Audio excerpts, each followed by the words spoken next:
স্ত্রীর লাশ সামনে রেখে মসজিদে স্বামী না বলা কথা। ঢাকার একটা মসজিদে আসরের নামাজ শেষ করার পরপরই ইমাম সাহেব জানালেন, আজকে একটা জানাজার নামাজ আছে, সবাই যেন একটু অপেক্ষা করি। হাদিসে আবার জানাজার নামাজ সম্পর্কে উৎসাহিত করা হয়েছে। জানাজার নামাজ মানে নিজের জন্য একটা সেলফ রিমাইন্ডার। তাই হঠাৎ করেই মনে হলো জানাজাটা পড়েই যায়। ইমাম সাহেব জানালেন, একজন মহিলা মারা গিয়েছেন।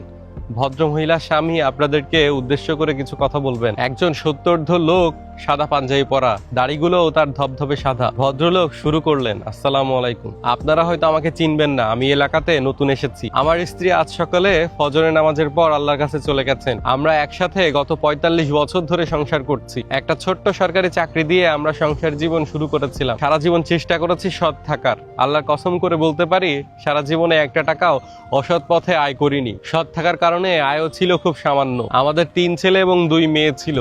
গ্রামের বাড়িতেও বাবা মাকে সংসার খরচের জন্য কিছু টাকা পাঠাতে হতো। কখনো কখনো মাস শেষ হওয়ার আগেই আমার বেতনের টাকা ফুরিয়ে যেত। আমি আমার সহকর্মীদের মধ্যে সব থেকে গরিব ছিলাম, কিন্তু আমার স্ত্রীর কারণে আমি এটা কখনো উপলব্ধি করতে পারিনি। উনি যে কিভাবে এত কিছু ম্যানেজ করতেন, একমাত্র সেটা উনিই জানেন। আমার সাধ্যের বাইরে উনি জীবনে কোনোদিন কিছু দাবি করেননি। জীবনে উনি আমাকে কখনোই বলেননি এটা দিলেন না, ওটা দিলেন না। তিনি আমার সাধ্যের বাইরে কোনো কিছু চেয়ে আমাকে কষ্ট দিতেন না। আমি শুধু ওনাকে সন্তুষ্ট থাকতেই দেখেছি।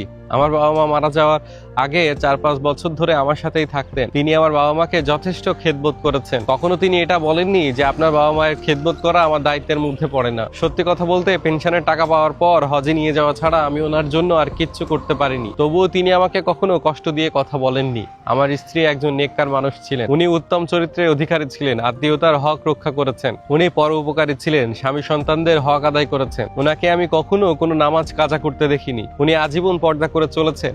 উনি ধৈর্যশীল ছিলেন এবং অল্পতেই সন্তুষ্ট ছিলেন। এক নাগারে কথাগুলো বলে ভদ্রলোক একটু দম নেওয়ার জন্য থামলেন। এরপর তিনি আবার বলতে শুরু করলেন, আমি আসলে আমার স্ত্রী হয়ে আপনাদের কাছে মাপ চাওয়ার জন্য কথাগুলো বলতে আসিনি। যে নারী এত বছর ধরে ওনার সন্তান এবং স্বামী এবং আত্মীয়দের হক রক্ষা করেছেন, তিনি কারোর হক নষ্ট করতে পারেন না। একজন জান্নাতি নারীর মধ্যে যে যে বৈশিষ্ট্য থাকার দরকার, সবগুলোই আমার স্ত্রীর মধ্যে ছিল। ইনশাআল্লাহ আল্লাহ ওনাকে জান্নাত নসিব করবেন। আমি নিজে জান্নাতে যেতে পারবো কিনা জানি না, তবে আপনারা সবাই দোয়া করবেন যেন আমি স্ত্রীর সাথে জান্নাতে একত্রিত হতে পারি। আপনারা সবাই সাক্ষী থাকেন, আমি আমার স্ত্রীর উপরে পুরোপুরি সন্তুষ্ট। আল্লাহ যেন ওনাকে মাফ করে দেন। পুরো মসজিদ ভর্তি মুসল্লিরা একসাথে বলে উঠলেন, আমিন। সাধারণত জানাজার নামাজের আগে মৃতর হয়ে কেউ 30 সেকেন্ড থেকে 1 মিনিট বক্তব্য দেন। এই লোকটা 4-5 মিনিট স্ত্রী সম্পর্কে বললেন, তবুও কোনো মুসল্লি বিরক্ত প্রকাশ করলেন না। সবাই মনোমুগ্ধ হয়ে একজন জান্নাতি নারীর কথা শুনলেন। একজন মুমিন মুমিনাত জীবনে তার রবের তরফ থেকে সর্বোত্তম রিজিক হচ্ছে একজন নেককার স্বামী এবং স্ত্রী। এই ভদ্রলোকের কথাগুলো থেকে যেন সরাসরি এই হাদিসের প্রমাণ পেলাম। মসজিদ থেকে বের হলাম এক অপূর্ব ভালো লাগা নিয়ে।